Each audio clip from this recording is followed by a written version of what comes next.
Oops. Oops. That's not right.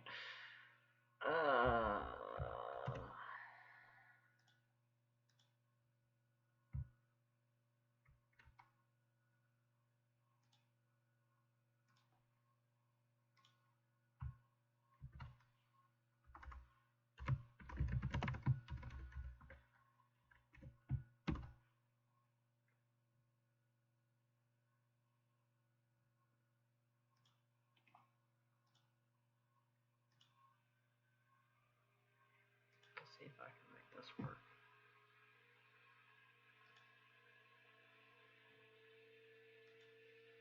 First. Hey, Tori. Hold on for just a minute.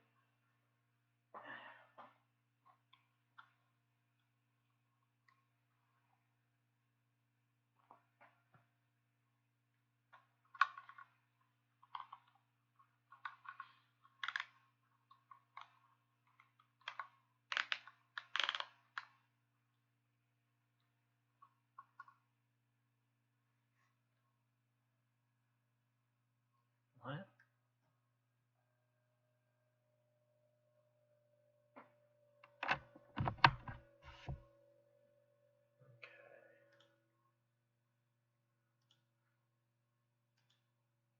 Oops.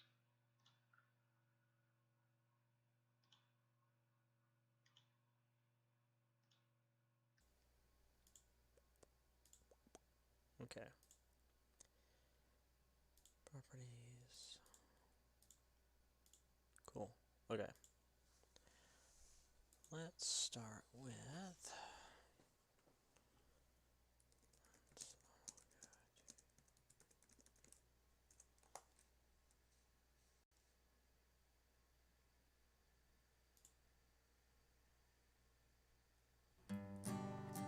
There we go.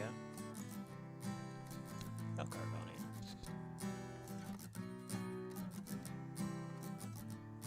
Let's all go to Cargonia, land of stolen things. Obey the quartermaster, unless he is a link. Cargotec scout a station, find more stuff to take. But the boss is never satisfied until the station breaks.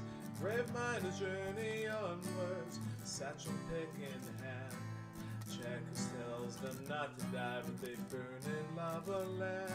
Sing praises to Cargonia, your grace is Orc's high priest. This is your place of refuge, at least he'll seek you last released.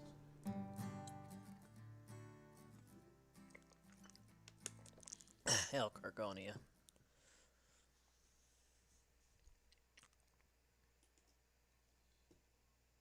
Welcome, folks.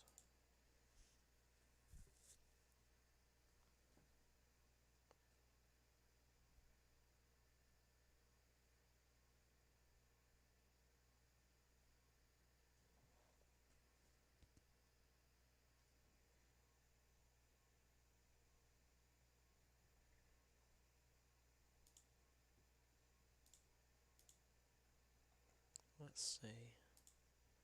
I think I've not been renamed yet.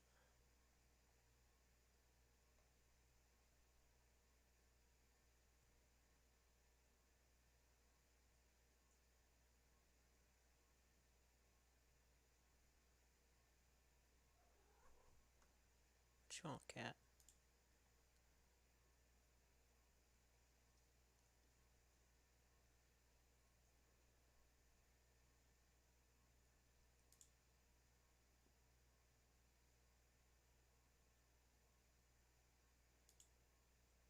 Okay.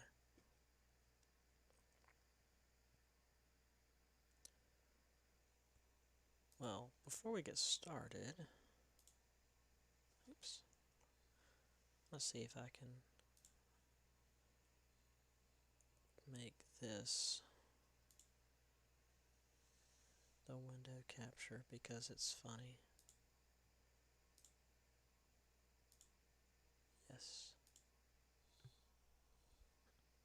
God. Somebody help. Help me. Oh my god, another fucking crash. Ah. No! Stop it! Don't look at me. Don't fucking look at me.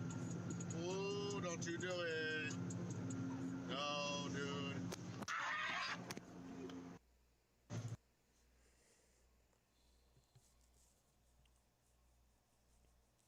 Just something I had to share. Tree frogs, man. They don't care. I assume that that played appropriately. Okay, and I roll. I gotcha. I actually didn't. I should have checked to see if it was playing for you guys. I don't know how my video capture is working for that. Ba-da-ba-ba-ba-ba-ba.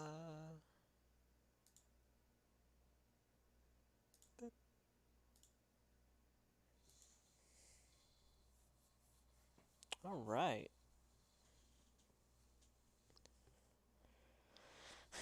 The number's not quite full yet, and it is just now 10 o'clock, so you know we got time. Hey girl. Don't bite my cord, you dingleberry. Well, I guess I could switch. Hold on for a second.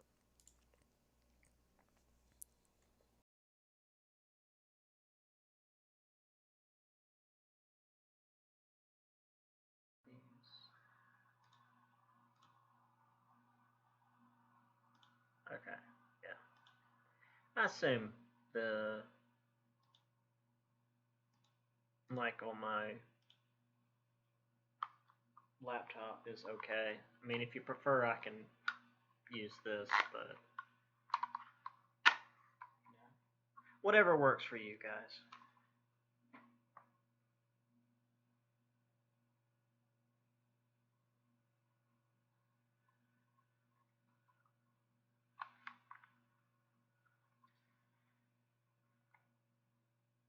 Awesome. Okay. I'll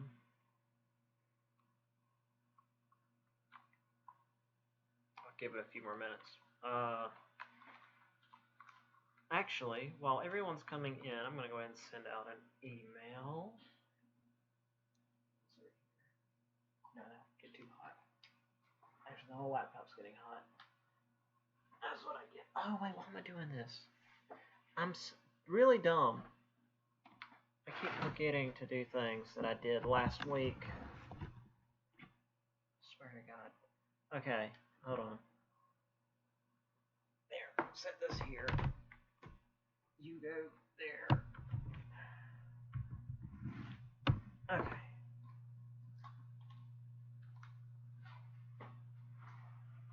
Oh, sorry, baby. All right. Getting everybody's sign-ins, as it were. And I see, as I said, Hannah Rowell and Sammy Matthews on the same screen, so that's good. Everyone else here.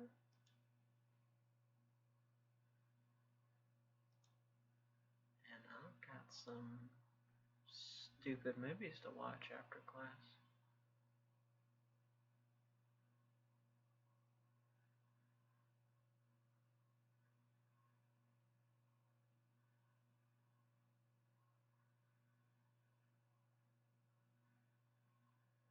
Okay.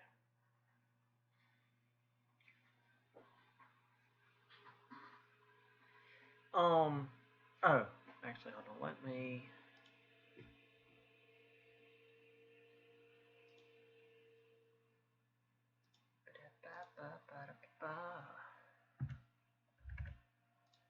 Subject.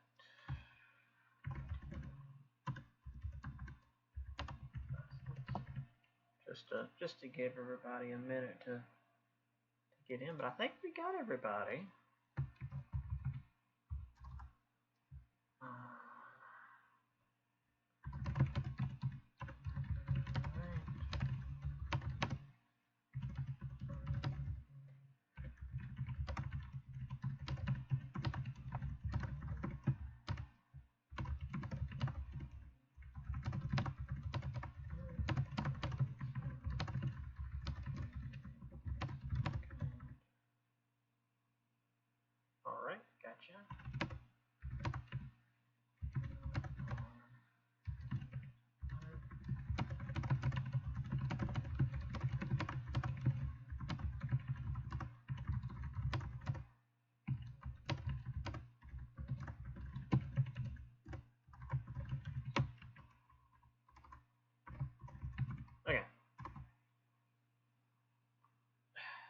course, it's getting hot and the sun's not even out.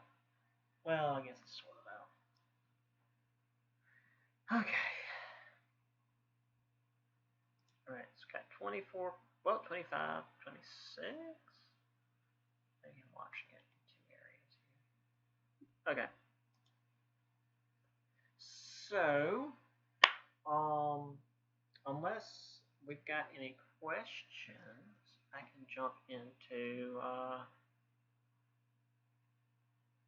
back into the material. Well, something I mentioned in my last class. Hey, Williams, all set. Right, I'm a little bit off kilter. Don't be scared, Barry. So something that I mentioned to my previous class that I'll mention to you guys. As far as I'm aware, so don't take this, as written word just yet. But as far as I'm aware, next Tuesday, a week from today, well, not next Tuesday, I guess next Monday, if you guys have Monday classes. Excuse me. But next week, we'll be starting in-person classes at the Continuum. And I know for our class, my class with you guys as well as the previous course, we'll be in the big lecture hall, so there'll be plenty of space for everybody to sit apart, and try and keep separated, even though we've had multiple colleges all throughout this part of the country. Not too much here in South Carolina. There's like 200 at Clemson that have been infected because, of course. But we'll see. But yeah, I've just sent out an email to my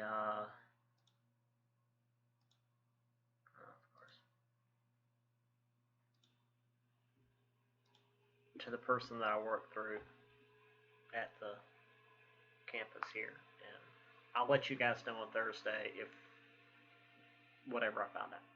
So yeah. So whether we'll be doing it here in my lovely den, or if we'll actually be meeting in person, I'll get to see you guys for the first time here a month into the semester, and then I'll get to put your names to faces, and try to properly learn how to pronounce all your names, because I'm bad about that. And when I say bad about that, I mean like I'm bad at pronouncing names, but I do my best, and by the end of the semester we'll try to have it. But anyway, yeah, all that said, we'll see. I mean, as much as I like my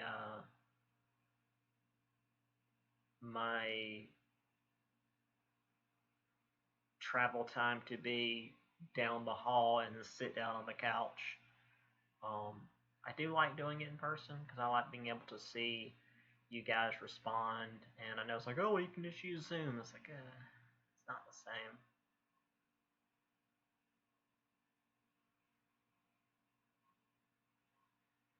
That's fair.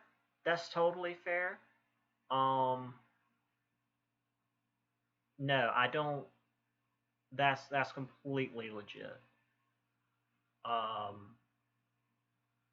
Kira, I completely get that. I will ensure that the notes will be up on Blackboard. Probably not before class because I'm still like making them. But they'll be up before the test for sure, so that you can go back and if you have any like blanks you need to fill in, that you can do that. And I know that that's not a perfect solution, but this is new material to me, and I'm having to kind of put it together as we go. But no, I totally understand.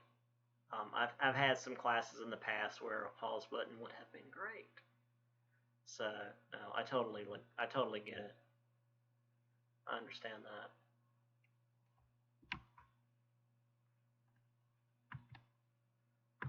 So he mentions the Reformation. But yeah, that's all I've got. I just wanted to mention that to you guys. And like I don't think that they changed their stance on it. But I just wanted to bring it up in case there was a change. But yeah, we're gonna be, you know, sitting apart from one another. You know, everybody's gonna have face coverings. We're gonna be very safe about it. Very, very conscientious, as we should be. You know, we're not gonna pull there was some stupid university in Alabama where like people were getting sick, and the administration was telling them that they couldn't talk about it in class or something. It's like, that's messed up. But anyway, the same time, it will be 10 o'clock, Tuesday, Thursday. Yeah, my first class will be at 8:30, and we'll go until 9:45, and then I'll be in that it'll be in that big lecture hall. Hopefully someone will show you, or I'll be hanging out in there. And I'll be in there from 9:45, and, you know, show up, and yeah, it'll be 10 o'clock until, you know, 11:15, 11:10, whenever I decide we're done.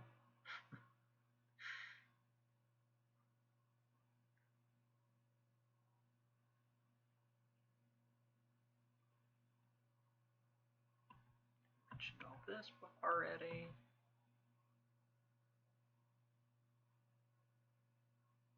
Oh no, you bring whatever you need.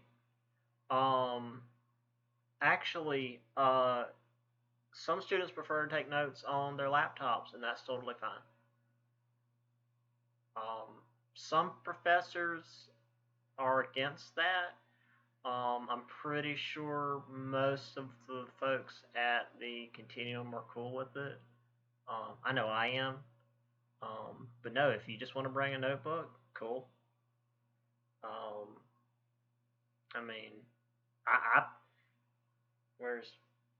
can't grab it right now. I mean, I take a book bag with me everywhere just for shits and giggles. Yeah, that's cool.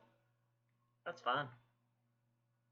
I mean, I would be slow as hell taking notes on an iPad, but hey, if that's what works for you, cool. Absolutely. What is wrong with you?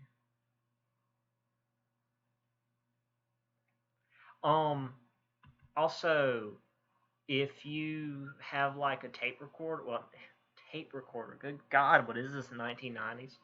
If you have some kind of like audio recorder, for the lectures to help you like take notes, that's cool too. I've had students that did that back at Tri-County, and only once I had a student that sat up at the front of the class, and they sat it up on my desk, and I didn't notice it until I walked by, and I was like, "What's this?" And I pick it up, and they're like, "That's my recorder." I'm like, "Oh," I was like, "I'm sorry." I was like, picked it up, like, "What's this thing?" Like an idiot. Sorry. Yeah, no. Whatever you need to do, just like as long as, you know, it's not obviously playing music or something distracting. No, do what you gotta do.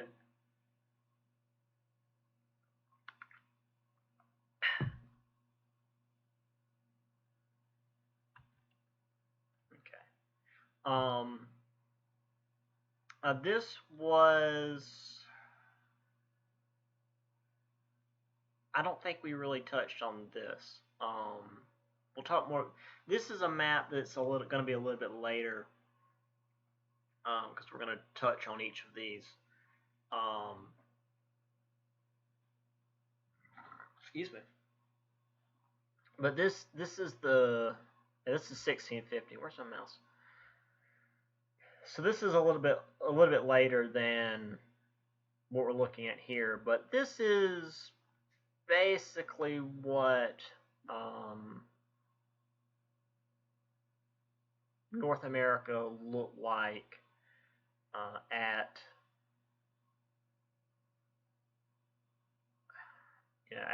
in 1650, before things really started coming together in terms of empire. So you did have kind of a settlement over here in Newfoundland for England. Obviously, New England and Boston, Virginia Colony, Jamestown. Oh, no dress code. No, not at all. Are you kidding? I don't even have a dress code. I've got whatever stupid shirt I wear. I mean, I haven't been fussed at yet, as long as I don't look too stupid. But as you can see, like, Spain has most of it.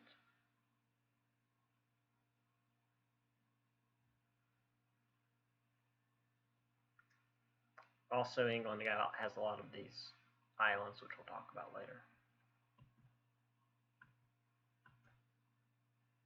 Yeah, no. This is Francis Marion, y'all. We're chill.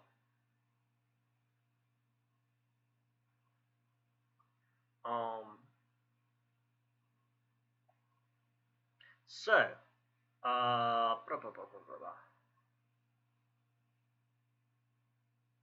as we talked about the religious conflicts, Spain was pushing north into North America from Florida, Mexico, and occasionally came into conflict with the Protestants because, as we mentioned, there were Protestants. Now, I apologize that this was the last one like that too. Yeah, some of the I think I might have mentioned this last time. Some of the PowerPoints just went completely blank. Like I had some kind of design on them that made them look not this garbage. But after I put a number of images on it, it just reset the design. I don't know. So, sorry. But I'd rather have a blank design and then images than a design that looks okay, but then no images, because I like having images. So, in the 1550s, so again, we're 100 years back from the that image I showed you guys. So this is back before there were any major settlements outside of Spanish. Some French Protestants, which were known as Huguenots, because again, the Protestants were not a single group at all. Like, Protestants were maybe a single group for a couple of years, right at the beginning of the Protestant Reformation, and then almost immediately splintered. So French Protestants, again, were known as Huguenots, attempted to settle in Florida, but were found and massacred by Spanish troops because, can't have that. After the Council of Trent, which we mentioned previously, they decided that the missionaries should be the ones that direct where the new settlements would be. And the settlements out west began focusing on converting the Pueblo natives. So rather than focusing settlements on defense, they focused on converting natives because, you know, Spain's got to be a good Catholic country.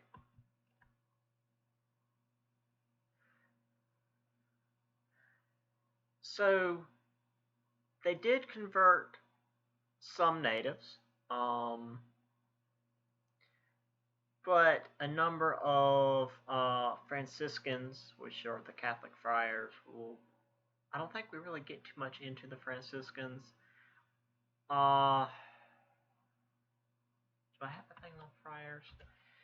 Okay, if you don't know what a friar is, it's basically a monk who took a vow of poverty. So, did I mention this last time, or was I thinking about this? When I was at Providence College, they were training friars, actually. And I believe they were Franciscans as well. And actually, one of my professors was a Franciscan friar. And like, rather than, because monks actually ended up becoming quite rich, but the friars like swore off any property, so they would live in like these cloisters, I guess. Well, no, not even cloisters. They didn't live in the cloisters. That's where the money would be. But they would just, you know, get by and live among the people rather than, you know, be up in these monasteries away from everybody. But as things often happened, they still ended up being in power and tried to force the natives to adopt European ways, ignore the Spanish laws that forbade them to coerce the natives into forced labor. So the Pueblo natives tried to resist, and then the Spanish soldiers slaughtered like entire villages, and it was really awful. So there was a temporary withdrawal.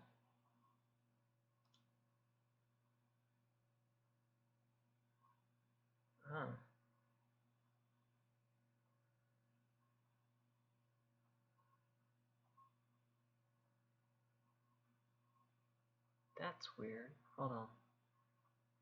My video for class.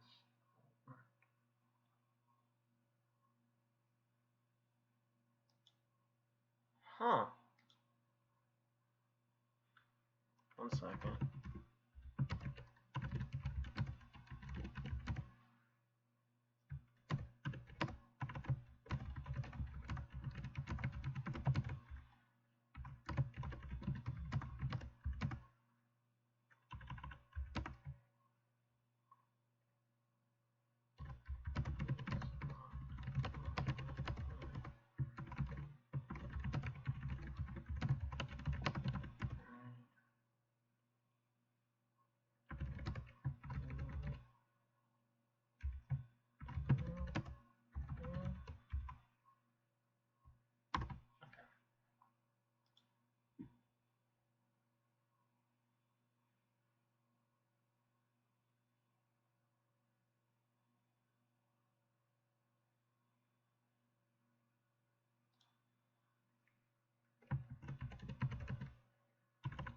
Okay, sorry, I had to send out, catch an email. A student couldn't see my video, and I wanted to catch up with them. And I just got confirmation that we are indeed starting in person on Tuesday, September 8th. So I will see you, nerds, Sorry, that's something that I've picked up. Next Tuesday. I mean, not that we're stopping right now, but I'll actually get to see you guys in person. So that'll be cool. Even though she said that due to scheduling, there'll be some days where we'll have to use different rooms, but we'll be okay. Anyway, right, so I am so unprofessional. I'm sorry. So there was a temporary withdrawal. The Spanish founded Santa Fe, 1610. The Pueblo largely accepted the Spanish because they needed protection from famine, drought, and the aggressive Apache and Navajo tribes. However,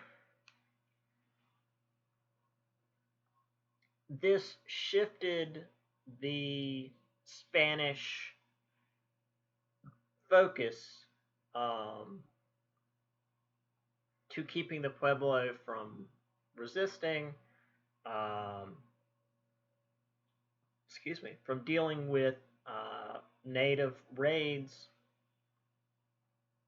and really stopped any kind of further expansion for the Spanish,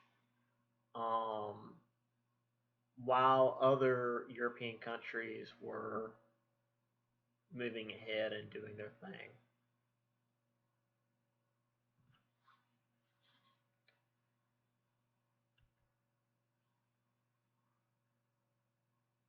Now, we'll get to this again later. We have Spain got as far as this, and then of course Florida.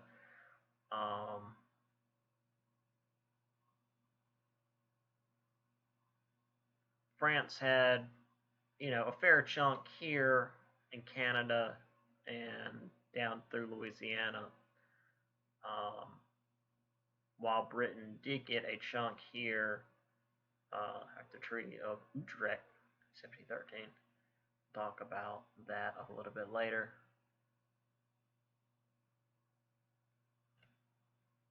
But also, never mind. We'll get into that later. This whole the East Coast thing, it was very spotty.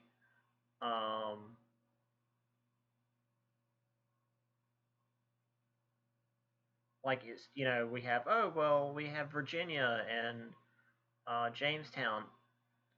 South of that, like us down here in South Carolina, that didn't start for a while. I'll actually discuss that maybe today.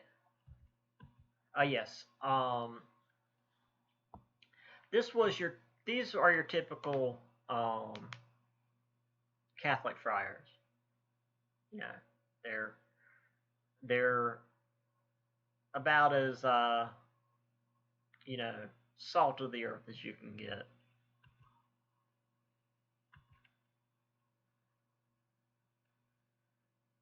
And then the Spanish soldiers massacring the natives as they do.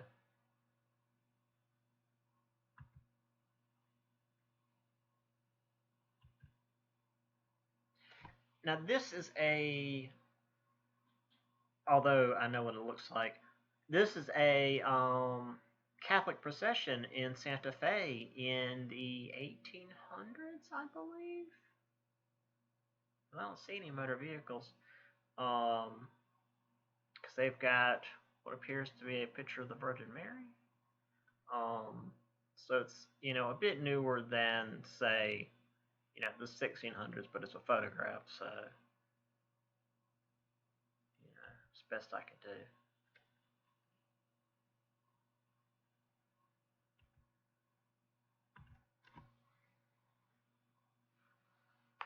Now,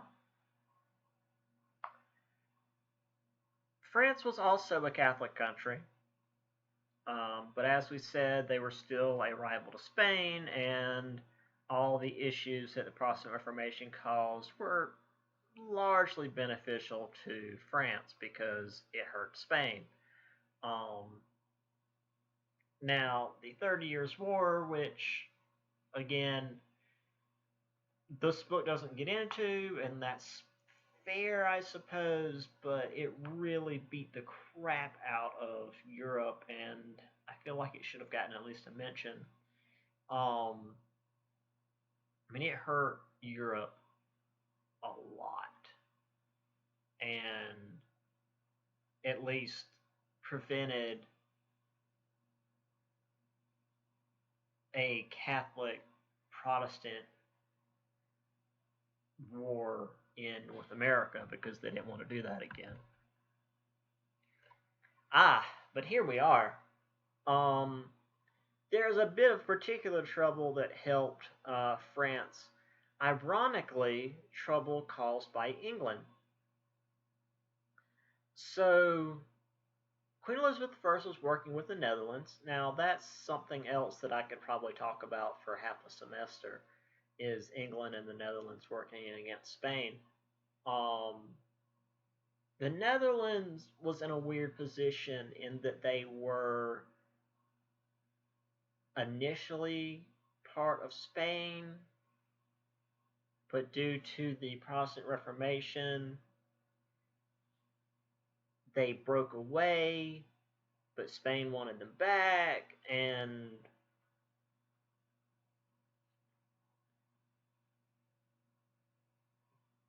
because they were such a powerful, technological base for Spain, they were strong enough to resist. And there's this whole thing with, well, I'll talk about that when we get to Spain, or when we get to the Netherlands. So they were working with the Netherlands. England was working with the Netherlands, so immediately against Spain. And also allowing Francis Drake's raids on Spanish treasure galleons and rewarded him with knighthood. Now, if you don't know anything about Sir Francis Drake, he was known as a privateer. Do you know what a privateer is? Or does anyone in class know what a privateer is? Since this class is much more awake than my previous, and if any of my previous students are in here for some morbid curiosity or reason, I don't blame you guys. You're an 8:30 class.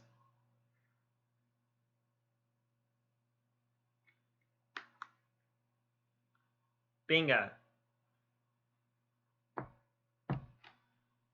A privateer is a pirate that is sanctioned by a country. That's exactly right. So Francis Drake was just a pirate that the Queen was like, hey, go do your piracy stuff, and we get a cut of it, and you're also now protected by England. I mean, that's a pretty good deal, right? Because, for a pirate, you're an outlaw, so you've got to hide from everybody. But if you're a privateer, you can do your pirate stuff and then, run back to England and they'll protect you. That's pretty darn good. And also, Spanish treasure galleons, I mean, they're fat and slow and they're poorly protected. I mean, he had a good job. So obviously, Spain was not pleased with this, and decided they were going to attack England with the Spanish Armada, which was the largest fleet ever assembled up to that point in history. It was massive. It was the it was the largest fleet that history had ever seen. Again, up till that point. But the Dutch helped the English, and even though the English and the Dutch ships were much smaller than the Spanish massive ships, they were therefore faster and more mobile. And then also a storm came up and absolutely wrecked the Spanish Armada. And it wrecked the Spanish Armada so completely that Spain never recovered.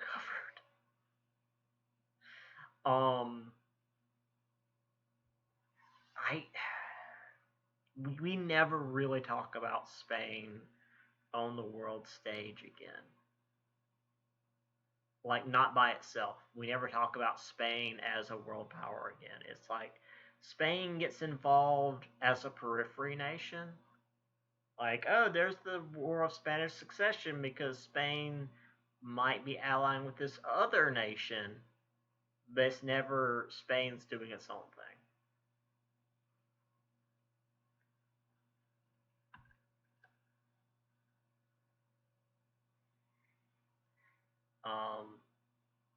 So because of this, France is able to now.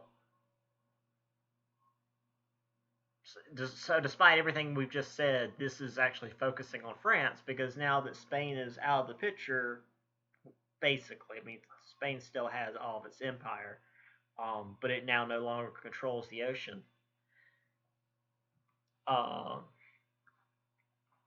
France can begin working on its own, empire. That's fine, go ahead and update. Just don't shut off my computer. So rather than conquering everything, France wanted to push for trade, economic benefit. They would actually seek alliances with the natives rather than just going in and trying to crush them like the Spanish did with the Aztecs, Incas, and Mayas, which is really admirable. I mean, I'm going to talk crap about the French a lot, and the British and the Spanish, obviously, as I just did. But, I mean, that's pretty good that they can go in and be like, hey, let's work with these guys. It'll be better for us.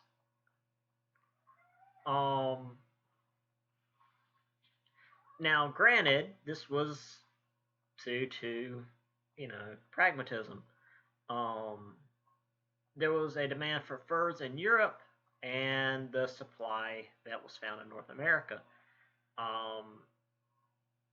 Now, French trappers could manage a decent haul, but if they just brought iron or iron tools to North America, and like, when I say iron tools, just like literally iron kettles and stuff, just really simple stuff that the natives didn't have, and trading it with them, and then the natives would bring just tons of furs. It was so much easier and so much more profitable. And everybody won except the natives because they still got smallpox and stuff. But, like, it wasn't entirely. It wasn't on purpose.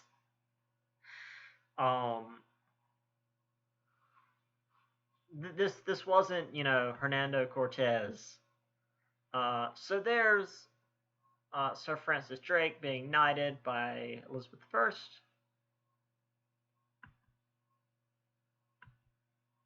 I. There's Elizabeth in one of her most famous portraits.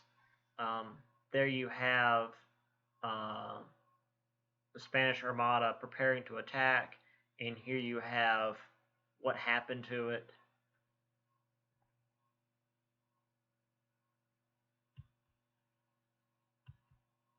Here's another quite good image of that.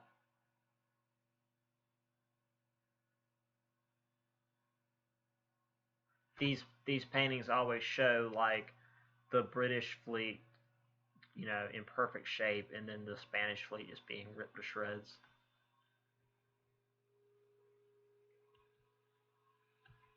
Here we go. This is an image I think was used when I was taking, not necessarily this course, but when I was learning about the Spanish Armada. But like, the actual fights, only took place here in the channel. but they couldn't just turn around and come back, so they were going to go around Scotland and Ireland. But then a big storm came through and just shredded the Spanish Armada along the Irish coast and tore them to pieces. And just a quick genealogy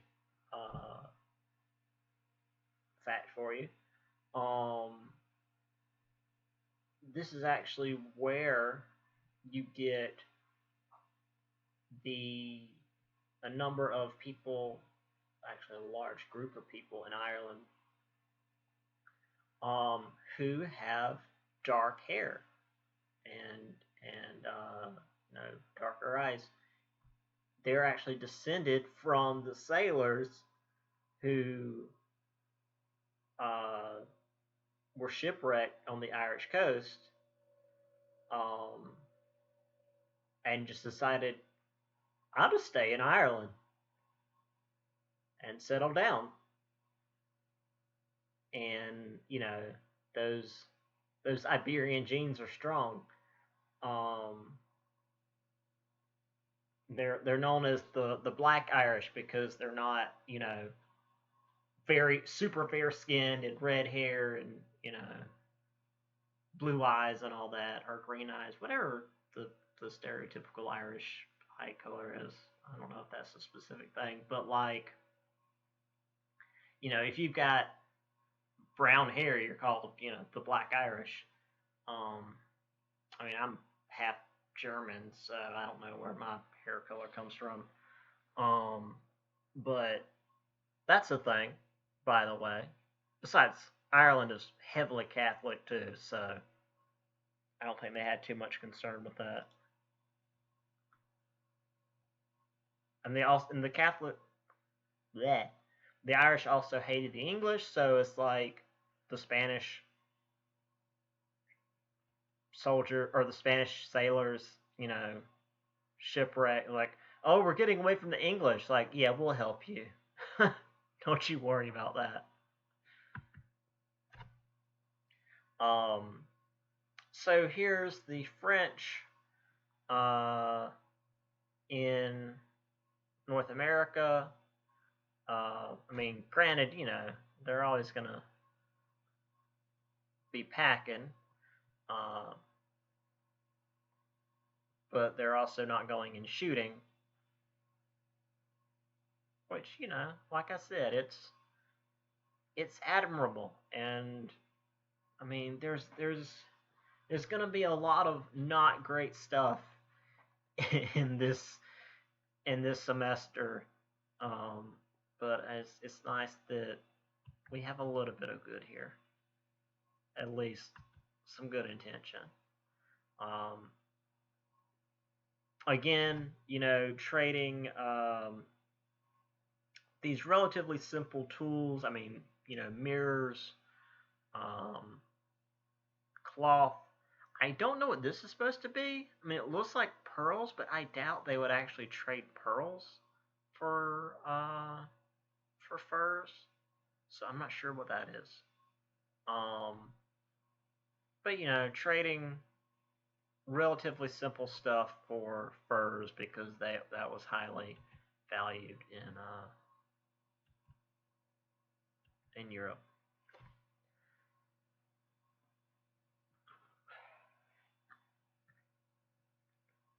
Excuse me, I apologize. So France did eventually move towards a more somewhat aggressive stance.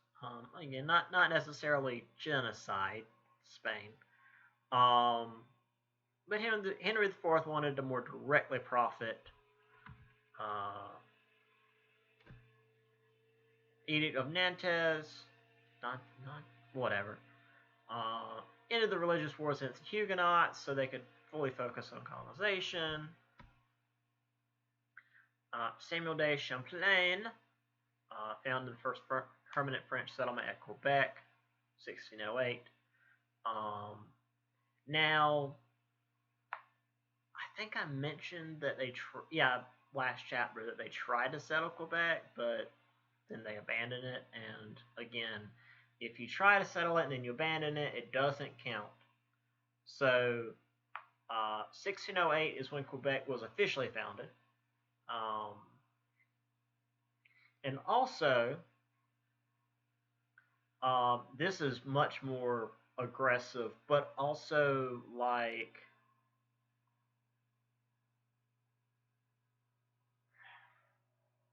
I don't know. They're working with natives against natives because the Hurons and the Iroquois were rivals anyway, and it just so happened that the French were working with the Huron tribe, so they joined the Huron on their raid against the Iroquois and made a powerful ally and both a powerful enemy in the region. So this will begin a long tradition of working with natives while pissing off other natives.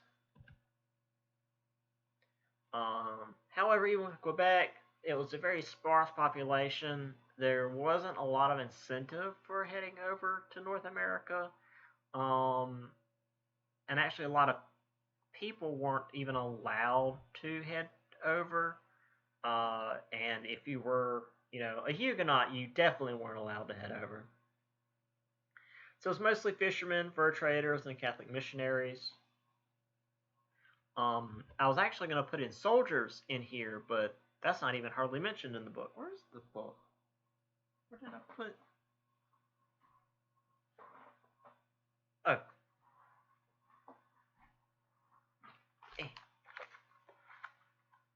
So yeah, it's not even like there's not even like a ton of soldiers.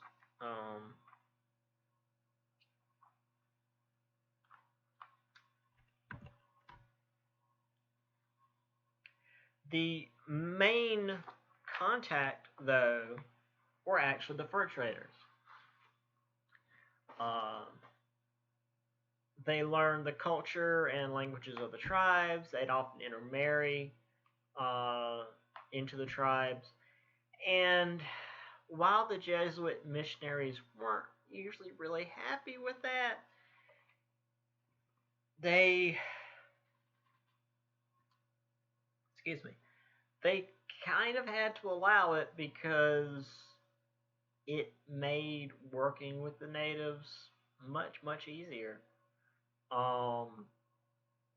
Now, if you don't know who the Jesuits are, I think the French Jesuits were a little bit different than the Spanish Jesuits. But basically, due to the Protestant Reformation, the Catholic Church decided that they needed to ramp up their missionary policy. So think of like, and if anybody here is, Mormon, I apologize if this is offensive at all, but it's the meme. But the Mormons that come and knock on your door. Think that, but rather than knocking on your door, they kick your door down. That's the Jesuits. And when I say your door, I mean your country. That's how the Jesuits rolled. They were basically militant missionaries. Like, they didn't play.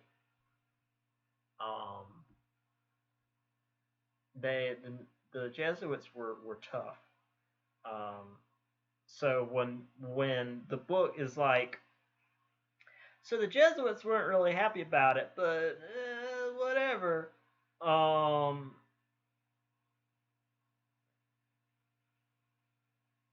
That doesn't sound like the Spanish Jesuits who were like, hey, you want to convert or you want me to drown you?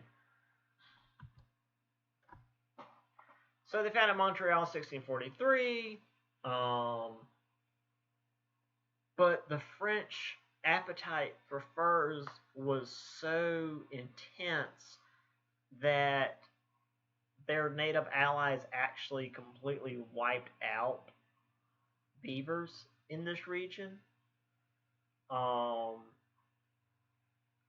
And the French had to keep moving west. So as they moved west, the Huron allies that they had been working with were left open to attacks from the Iroquois. And as the French kept moving, they spread disease as they moved because, you know, Europeans are disease spreaders.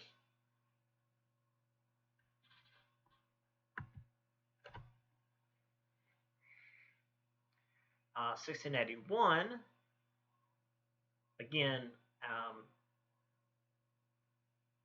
for the most part, these years are just to give you guys an idea of the time frame we're talking about. You know, 1608, the first permanent French settlement. It took almost 40 years before the next major settlement. Another 40 years before they moved down into what would become Louisiana, where they ran into the Spanish explorers moving east from Mexico. So, you know, these are relatively large chunks of time. This wasn't a rapid expansion. This wasn't like, oh no, France is now in Canada and now they're all over the continent. Like, this was a long expanse of time, unlike with the Spanish taking Mexico. That took just a few years because they were so aggressive and, I mean, genocidal in how they treated the natives there.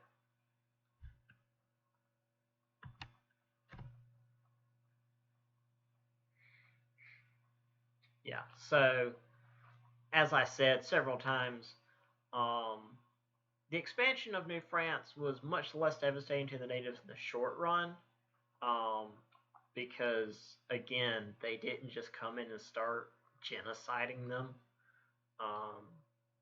Granted, part of it was because the natives didn't have cities almost literally made out of gold. And it was more economically beneficial. I think I said that right. To work with them rather than just, you know, run them over. But due to disease and also the fact that the furs are a limited resource, I mean, because of how rapidly they were wiping them out, once the furs were gone, the French would move on, and whatever power structure they had in place would fall apart, and whatever allies they had would be left to fend for themselves, and that would cause issues. And, you know, Canada, to its credit, is still working to, you know, work on that. They did some bad things with their First Nations in the past. Not nearly as bad as we did. Now, you know, we went full genocide with our natives. But, you know, Canada's still working on trying to make that right. So, I'll give them that.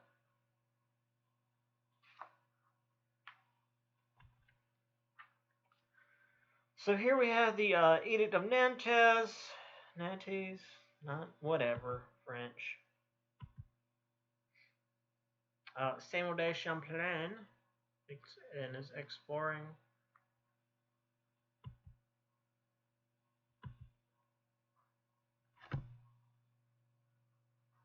So as you can see here, he went all the way down the St. Lawrence River.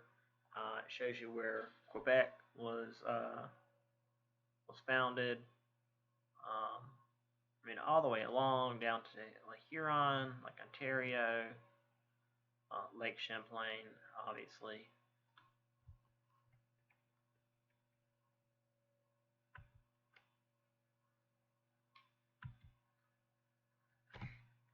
Here is very early Fort Quebec. I mean, as you can see, it's very tiny. But, you know, I mean, it gets the job done. Keeps the snow out.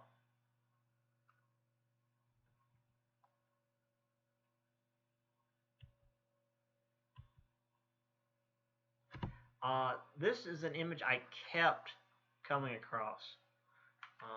So I'm gonna assume that it's a correct image. It is the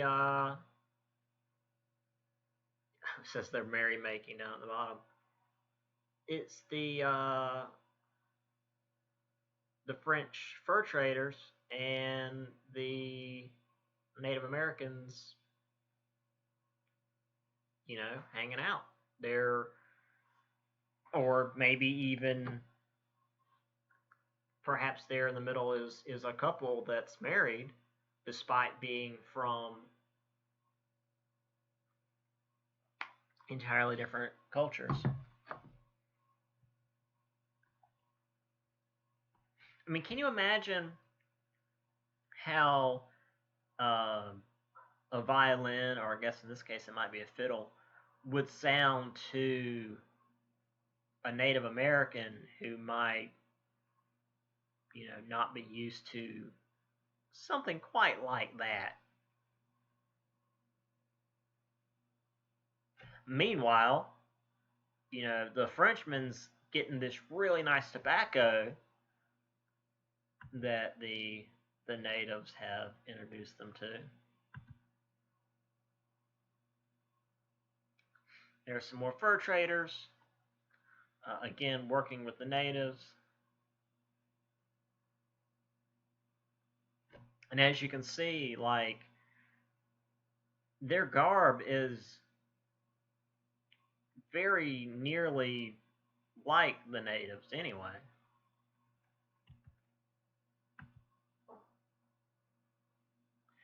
I could not find a high definition picture of Old Montreal, so apologies.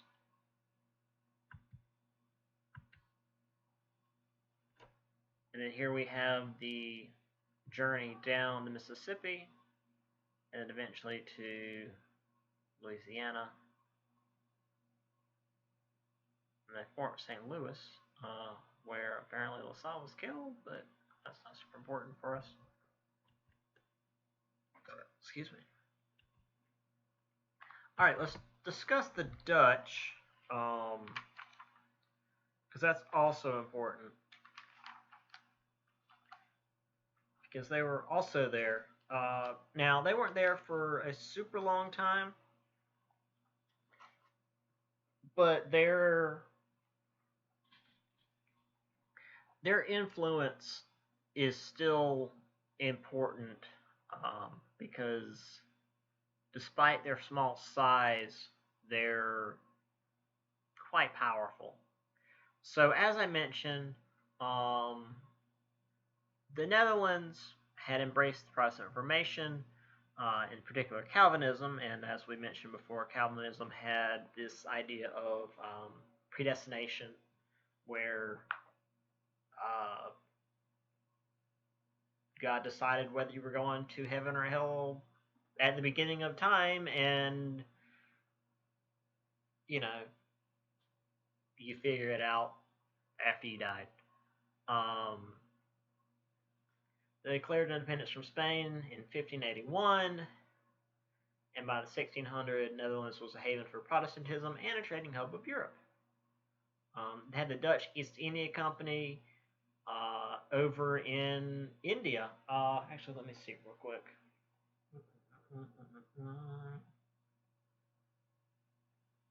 Yeah, Dutch East India Company controlled trade routes to much of Asia and parts of Africa. So, like, the Netherlands is tiny, but they did an imperialism, to use a phrase that has been brought to my attention recently by a podcast, and then again by a friend who insists I use it.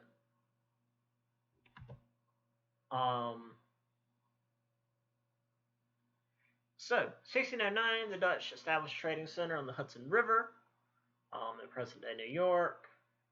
Worked with the Iroquois. So, remember, the French were working with the Huron against the Iroquois. So, when the Dutch got there, they worked with the Iroquois. So, they were working for the other side. Trading for beaver skins, developed friendly relations with the powerful Mohawk Nation, and relocated the trading post to Fort Orange at modern-day Albany. Now, since we have a little bit of time, I need to discuss Fort Orange, or specifically why orange is a thing to the Dutch. So, there is a county. What are you doing? There is a county in the Netherlands, simply called Orange County, where a particular noble was from, William of Orange, who all but single-handedly led the Dutch war for independence against the Spanish. He was their George Washington, if you want to use that. Like, he was, I mean, even saying that, like, that's undercutting how amazing he was to the Dutch. I mean, he was their George Washington and, like, almost their Jesus. I mean, he was incredible, this William of Orange. He was the bomb.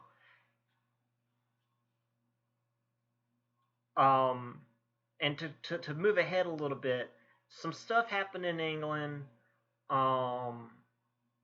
and they couldn't figure out who to make king, and they were going to have a Catholic king, and that was going to be a problem because of all this stuff that we've talked about. And eventually, they actually got William of Orange and his wife to just come in and just say, hey, we'll take over, but also be constitutional monarchs, which means that they're technically the king and queen, but also they rule alongside Parliament as opposed to above them. So not only was this dude like the man to the Dutch, but he's seen as like really great in England too. So William of Orange was great. So great, and I'm not making this up. He was so great that the Dutch and then eventually the English began, in his honor, only growing orange carrots. Carrots naturally grow in all sorts of colors. White, purple, because they're root vegetables, like beets and radishes, but in William's honor, they only started growing orange carrots, just, because it was a thing. And that's why, hand to God, today, carrots, when you think of them, are considered orange, even though that's not the only color they come in.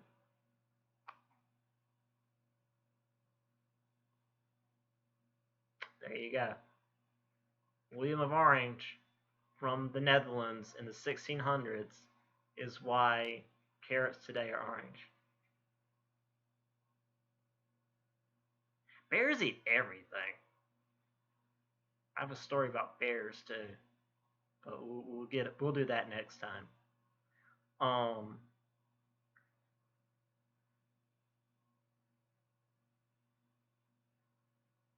Well, I didn't know that either until I read about it. Like it's like that doesn't seem real, and then you look it up. I was like, yeah, no, carrots are all sorts of dumb colors. But I mean, it's like seeing maize for the first time. It's like, oh yeah, corn isn't just yellow. Anyway, we'll finish up the Dutch. Remind me about bears next time, though. I'm going to talk a little bit about bears. Just we'll do a tangent at the end of class next time too. New Amsterdam was established on Manhattan Island in 1624. Purchased from the Lenape Indians. Well, natives, sorry. I'm trying not to say Indians because it's not correct. To protect ships from the English and French.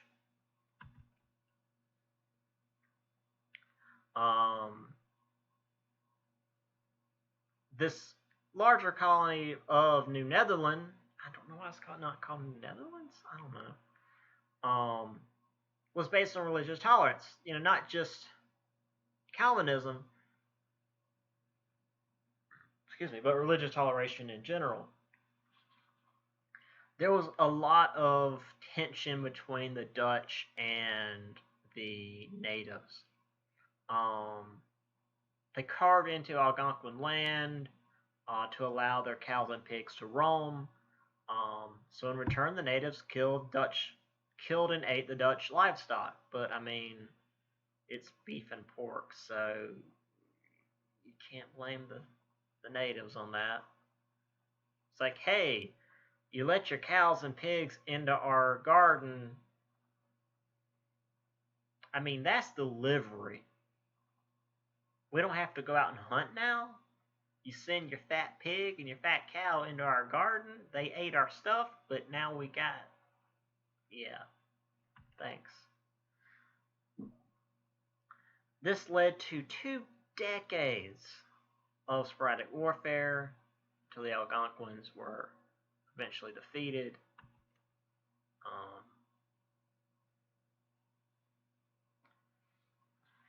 However, the Dutch did maintain some decent relations with the Mohawk people further north, although the natives knew that the alliance would only last as long as the beaver pelts did. There's a quote here.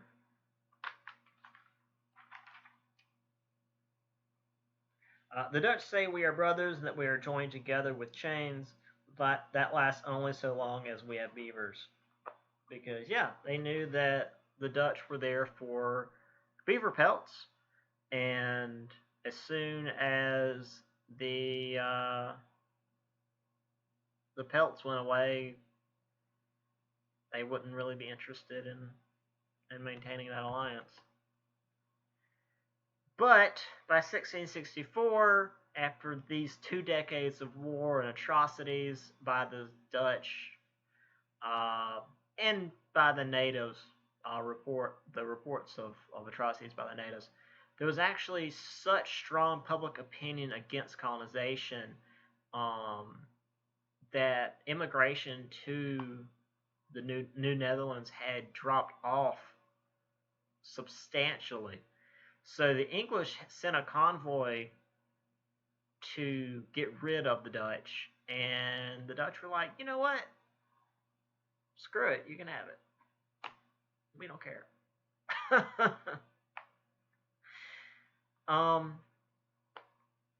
That's it. Whatever. So, yeah, here's Fort Orange again.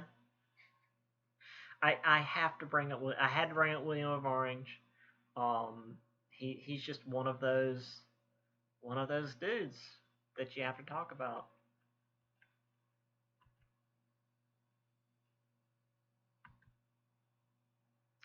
There is old New York, although at this point it was New Amsterdam. There's the old fort here.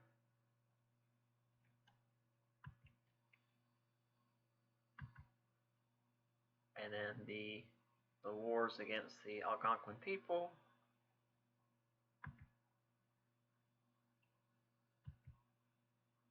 And then the English showing up, and it's like, yeah, you know what? This guy's looking straight at us. You know what? We're going home. Forget it. I love this cannon. Look at this. The cannon's, I guess this is where the fuse is. It's like a lion's face. That's so cool. I didn't notice that when I was putting it up. Damn. That's super neat.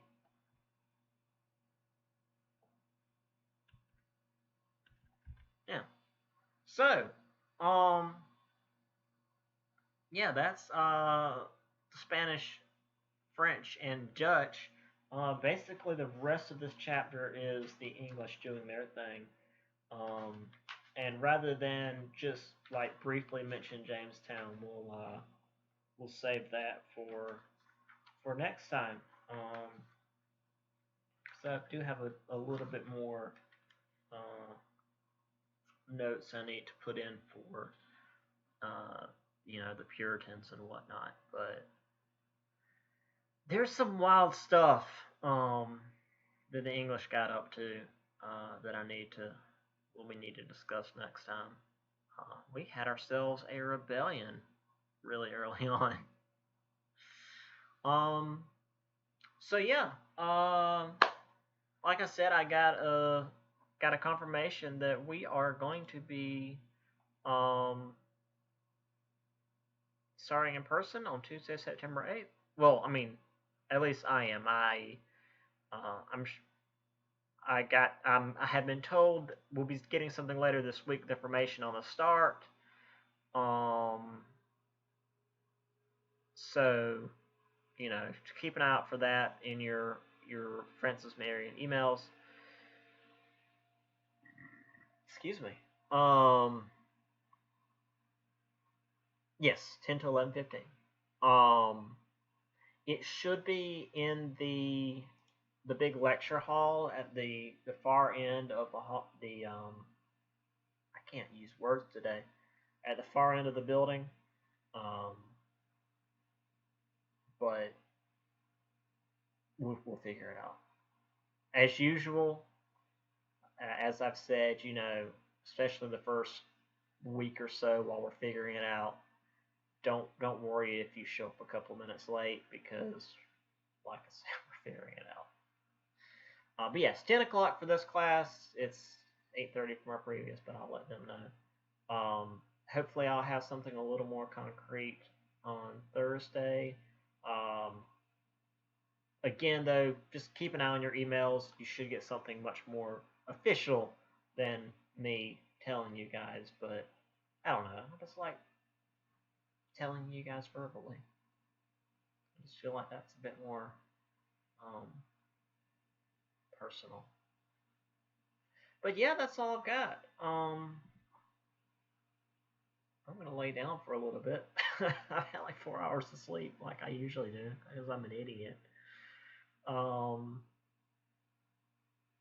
But yeah, so you guys got any questions about anything? Yeah, we ran the clock out. We're all good. If not, I'll see you folks on Thursday. And as usual, if you got anything else, just email me, and I'll get back to you as soon as I can. I've actually got, it took me like almost a decade, but I did finally get my hands on a smartphone, and I've got it set to, yeah, I'll see you guys on Thursday.